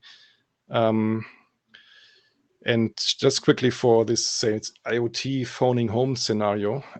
So assume you have some asynchronously generated data and you want to get it somewhere.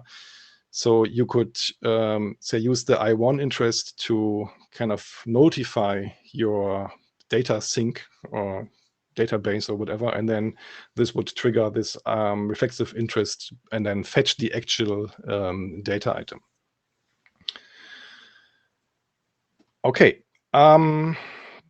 let's maybe jump over this. You can, so this security was kind of one of the concerns here. There's some extended discussion in the draft. And what I think we want to convey is that, well, we think this could be, say, a key element for making ICN fit for future web kind of systems. What is also related here is key exchange, when you want to have something like encrypted communication, name privacy, and these things. You also have to convey parameters, and you also often have to convey something like a cookie that kind of maybe links to your session and so on. So that's a scheme that we think would be useful in, say, many scenarios, that you would maybe use this forwarding scheme to establish some state later, and then when you have something like a session continuation, you could use a cookie in the interest, in the, say, what we call I1 interest, to just refer to that previous state. And so different protocols need this, or different interaction styles need this. So web, key exchange, or say secure communication, and so on. So that's something that could be like a general feature that we want to specify maybe as a next step. Okay, let me wrap this up. We have time for one question. Yeah, Christian. Hello, Christian Amsus. You mentioned the problem of client or consumer mobility in the context of previous work. Do you have any plans of addressing this here? Because as I understand, this now also doesn't work with the mobile client, but maybe a client could kind of, in later interests, send information that would allow the producer to use the same different prefixes with the same suffixes, like establishing something like a namespace. Yeah, so you're right. I mean, say if we have a moving consumer, so within this whole interaction, that would also be a problem, of course. So what we would you could say here is that so between reflexive, say, forwarding interactions, you could still have the usual mobility, because you wouldn't disclose any stable name. And so the prefix, the reflexive prefix would be generated by the consumer for every interaction. And so so it's not as bad as using these stable or globally routable names. Thanks for the question. Okay. Yeah, would be really interested to get more feedback. Please give it to us on the mailing list. And let me bring up our share slides again.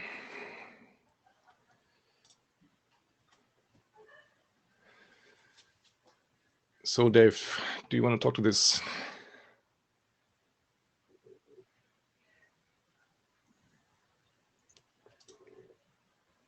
I can't hear you. Okay, got my audio on. So just a couple of things to wrap up. We're just about out of time, but I just want to sort of give people a feel for what's happening in the next period before we get all together again. So we did some progress on Flick a few months ago, and it stalled again. We really would like, a lot of things are depending on having a manifest capability in the architecture. So I guess we're just sort of asking, hey, is there anybody out there who can potentially help us here to try and unstick Flick and get it to RG last call? There's still technical work to be done. It isn't just, you know, dotting I's and crossing T's here. So that's number one issue. Quick question by Ken on Flick, I think. Yeah, Ken. Yeah, it's not a question. I'm just saying I'm in the process of going through it again. It's much improved, but I want to be able to give substantive comments. So I will do that. I will bump that up in priority and try to get something to the list soon. That would be great. Thank you. We're going to take ping and traceroute to IRSG review since last call successfully closed, and we have an updated spec. Dirk is going to do an RG last adoption call on path steering, and please give your feedback on the mailing list as to whether this is appropriate. And then two quick things. Our sort of new work coming in is at a level lower than we would like. Our engagement has obviously been hurt by all the COVID situation and a variety of things, but we are not running out of capacity to deal with interesting new research work that people would like to bring to the group for discussion and potentially work among the participants in ICNRG. So please think about bringing your work in.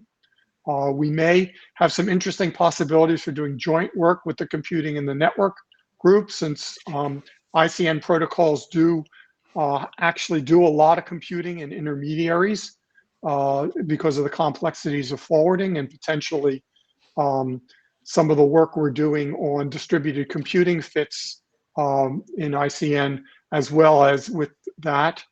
And a general question is, we will plan to meet at IETF113 in Philadelphia in July, but if we have enough stuff going on, we're interested in your views as to whether we should have another interim meeting between now and late July. So that's it, I'm done. I think Dirk and I both thank everybody for your time. We hope to have this face-to-face in Philly. And please remember, we have an annual ICN conference coming up in September. Paper registration deadline is a couple months away, so you still have time to work on your papers. It's our premier research venue for work in the area, so keeping that vibrant and interesting is, of course, interesting to this whole community. So thanks. Thanks, everybody. Thank you. And yeah, see you on the main list, hopefully. Check out the discussion on low latency video distribution. I think it's quite interesting what's going on there at the moment. Great. Thanks again, everybody. Bye-bye.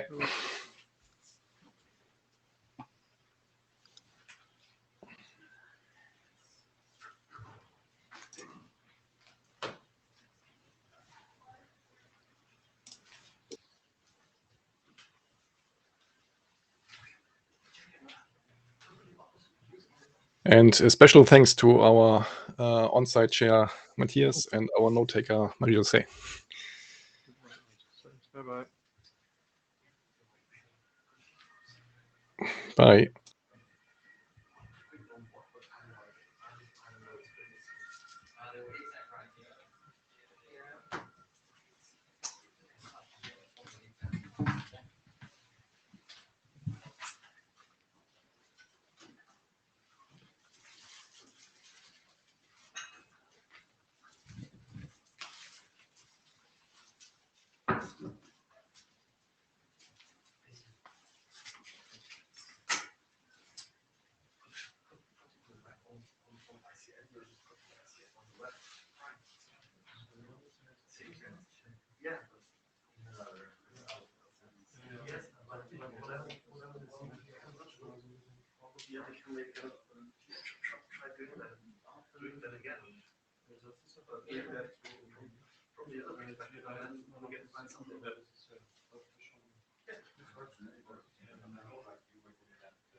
Um, Yeah.